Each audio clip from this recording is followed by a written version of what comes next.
తమకు జరిగిన అన్యాయాన్ని పోలీసులకు తెలియజేస్తే వారు న్యాయం చేస్తారనే నమ్మకంతో ప్రతి ఒక్కరూ తమ గోడును పోలీస్ స్టేషన్కు వెళ్ళి చెప్పుకుంటారు. అయితే దీనిని అవకాశంగా తీసుకొని కొందరు పోలీసులు అఘాయిత్యాలకు పాల్పడుతున్నారు. తాజాగా ఓ మహిళ డైల్ 100కు ఫోన్ చేసి ఫిర్యాదు చేస్తే ఒక హెడ్ కానిస్టేబుల్ వంకర బుద్ధి చూపాడు.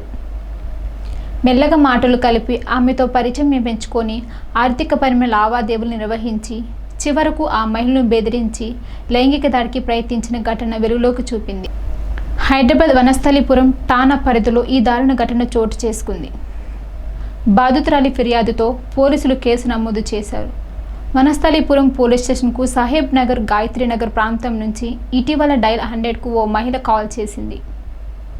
ఆమె ఫిర్యాదును నోట్ చేసుకున్న పోలీసులు కేసు పరిశీలన వెళ్లారు. వారిలో జగన్ గౌడ అనే ఒక హెడ్ కానిస్టేబుల్ కూడా ఉన్నాడు.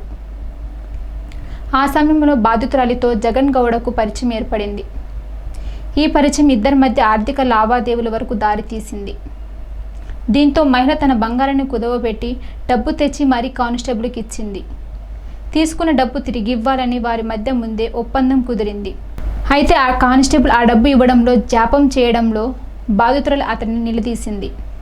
దీంతో అక్టోబర్ 4వ తేదీ ఇంజాపూర్లో కమన్ వద్ద తమ తల్లిదండ్రులు ఉన్నారని, వాళ్ళు ఇచ్చే డబ్బు ఆమెకి ఇస్తానని నమ్మబలికి ఆమె కారులో ఇంజాపూర్ వైపు తీసుకెళ్లాడు. అయితే కానిస్టేబుల్ ఓ నిర్జన ప్రదేశానికి కారులో తీసుకెళ్లి అనంతరం ఆమెపై అఘాయిత్యాలకి ప్రయత్నించాడు. అక్కడి నుంచి ఆమె ఎలాగోలా తప్పించుకొని ఇంటికి చేరుకుంది. అనంతరం వనస్థలిపురం పోలీస్ స్టేషన్లో సరదు కిచక కానిస్టేబుల్పై బాధితురాలు ఫిర్యాదు చేసింది. దీనిపై కేసు నమోదు చేసుకుని దర్యాప్తు చేపట్టామని ఇన్స్పెక్టర్ అశోక్ రెడ్డి తెలిపారు.